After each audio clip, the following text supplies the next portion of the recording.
নিরামিষ দিনগুলোতে কি রান্না করা যায় সেটা নিয়ে তো সবাই খুব ভাবনা চিন্তা করে। তাই আজকে বাসন্তী পোলাও আর পনিরের একটা রেসিপি শেয়ার করলাম তোমাদের সাথে। চাল 8 ঘন্টা মতো ভিজিয়ে রেখে তারপর জল ঝরিয়ে তাতে আদা বাটা, কাঁচা লঙ্কা বাটা আর হলুদ দিয়ে মাখিয়ে হাঁড়িতে ঘি, তেল, গোটা গরম মশলা আর তেজপাতা দিয়ে চালটা কিছুক্ষণ ভেজে তার যতটা চাল দিয়েছি তার ডাবল জল দিলাম। তারপরে মটরশুঁটি, কিশমিশ, কাজু বাদাম এগুলো দিয়ে দিলাম।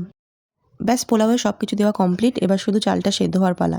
তারপর কিছুক্ষণ রেখে দেখলাম ভালো ঝরঝরে হয়ে গেছে। তারপর ওপর থেকে চিনি ছড়িয়ে দিয়ে দিলাম। তারপরে পনিরগুলো কেটে নিলাম, আলু কেটে নিলাম। এবার পনির আর আলুটা ভালো করে ভেজে নিয়ে ফোড়ন দিলাম গোটা গরম মশলা, তেজপাতা, জিরে, 4 মগজ, কাজু বাদাম, কিশমিশ, টমেটোর পেস্টটা তারপরে তেলে দিয়ে দিলাম। কিছুক্ষণ কষিয়ে তারপর লঙ্কা গুঁড়ো, আদা বাটা, কাঁচা লঙ্কা বাটা দিয়ে দিলাম। তারপরে একে একে আলুটা ভালো করে কষিয়ে তেল ছেড়ে দেওয়ার পর পনিরটা দিয়ে দিলাম। তারপরে ফুটিয়ে একটু চিনি আর লাস্টে কাসুরি মেথি দিয়ে নামিয়ে নিলাম। খেতে তো দুর্দান্ত হয়েছিল। মিষ্টি মিষ্টি বাসন্তী পোলাওয়ের সাথে এই আইটেমটা তো খেতে খুবই ভালো লাগবে। বেশি কিছু তো এক্সট্রা স্পাইসেস কোনো অ্যাডই করিনি, কিন্তু তাতেও এত ভালো হয়েছে কোনো তামঝাম ছাড়াই। For more such videos subscribe to my channel. By.